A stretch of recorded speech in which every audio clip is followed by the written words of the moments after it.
Hola, ¿qué tal? Yo estoy muy bien. I hope you're excited to start week 5. This is going to be a really important week and a really exciting week because this week we're going to learn, as you can see on the screen, quite a few different things. Our big learning targets for the week are, I'm going to put it on the big screen for you, learning to talk about activities. I'm going to teach you about 30 different activities, things like swimming, how to say to swim, to run, to eat. So we're going to learn a lot of vocabulary that'll be really beneficial to you as the course goes on. We're also going to learn to express what I like to do and what I don't like to do. And we'll learn to express how to say what others like to do and what they don't like to do. And then finally, we're going to end the week by responding to what you see and what you hear by completing some listening and viewing activities. All right. So we'll take a look at the module in a second. I want to go through a couple of things with you before we look at the module today. First off, I'm noticing a couple of pronunciation things that are becoming a little bit of a problem for a couple of us. The first off is the word over here, QUE, all right? That word is que. It sounds like the letter K in Spanish. What it means is it means what. And it's a word we're going to use quite a bit. It's a question word. So practice that with me. Que, all right? Que. And again, that means what in Spanish, and it sounds like the letter K. HACE, we'll use that a lot to talk about weather. Remember in Spanish, the H is silent, so when we say that, it's like saying hace, all right? Hace. Try it with me. Hace.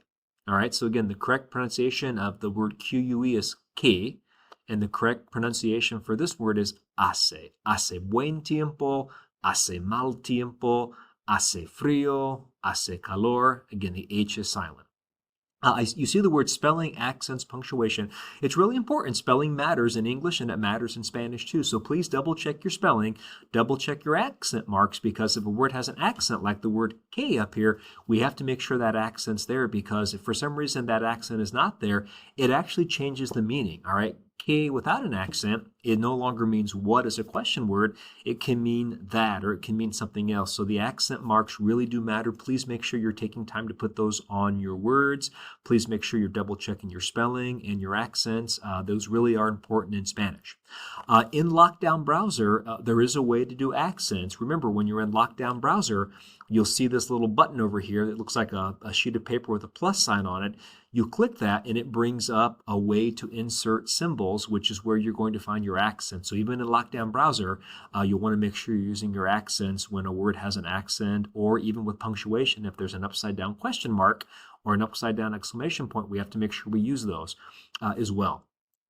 Technology problems, just a reminder, if you're having some technology problems, going back to what we learned in the welcome module for all of your classes, there's an email address and a phone number you need to be reaching out to those. So as good and responsible eSACS students, if something's not working, you need to be advocates and you need to make sure you're reaching out to tech support. If you're having problems with videos or getting videos to upload, please email those people right away and they will get back with you, because you're going to need to use all year long and probably multiple courses videos to upload and to respond. So if you're having a problem with that, please reach out to that email address so that they can help you troubleshoot that right away. Okay, so just a few things here I wanted to remind you of before we take a look at the module.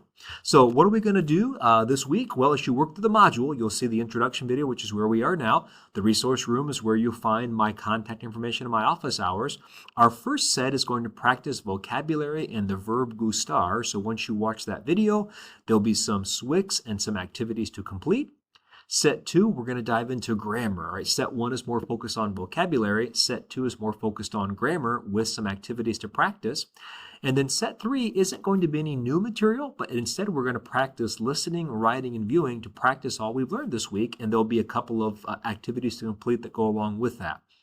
There is not a big assessment this week, but there is one coming up next week. So please take a look at the assessment preparation. You'll see a link in there to a Quizlet to practice our vocabulary. And then finally, you'll end with final thoughts and moving on. So it's going to be an exciting week. Lots of great things to teach you this week. They're going to be really helpful to making you become better Spanish speakers. Hasta luego.